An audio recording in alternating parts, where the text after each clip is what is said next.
שלום, עכשיו אנחנו הולכים להתמקד בסדרת תרגילים לאזור הפלג גוף התחתון, ירכיים, ברכיים, כפות רגליים. קצת למתוח ולהניע את הרגליים שכמעט לא זזות ביום יום שלנו. התרגילים הבאים דורשים מעט שיווי משקל. במידה ואינכם מרגישים מספיק בטוחים על רגל אחת, ניתן להחזיק בעמוד, ליד או בשולחן או בקיר, כל דבר טוב לזה. אנחנו נעמוד עכשיו על רגל שמאל, נרים את רגל ימין בסיבובי ירך לאחור, נפתח את מפרקי הירך ולפנים,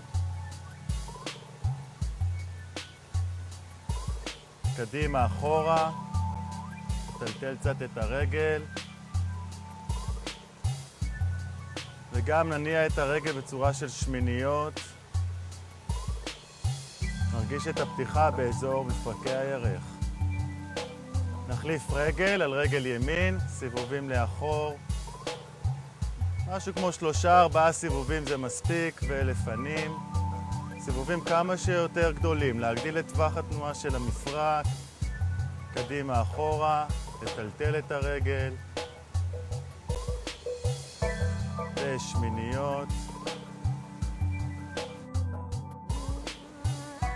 נחזור, נצמיד את הרגליים, נשפשף מעט את הברכיים, ואנחנו יוצאים לסיבובים בצד אחד.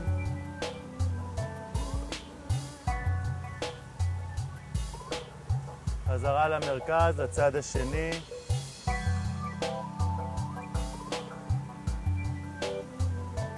חזרה למרכז, לקפוף וליישר. לקפוף וליישר.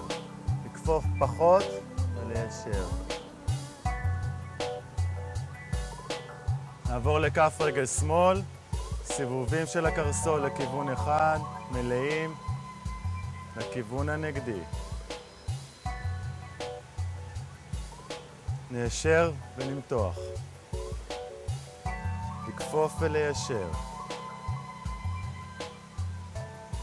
הרגל השנייה, סיבובים גדולים לכיוון אחד, לכיוון הנגדי.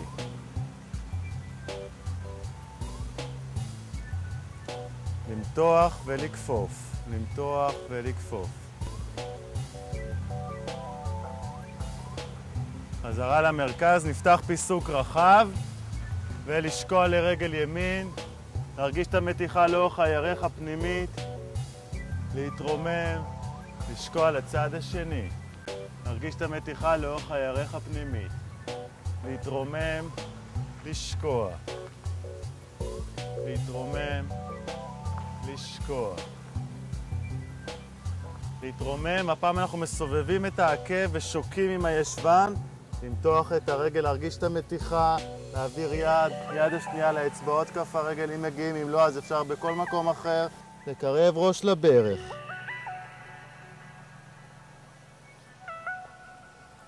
צד שני, להעביר משקל, עקב, להעביר יד אחת, יד שנייה, למתוח. אם לא מגיעים אפשר לתפוס בכל מקום. למתוח אל הרגל. חזרה למרכז, לעלות לאט. ננער את הרגליים. עד כאן להפעם, תודה רבה.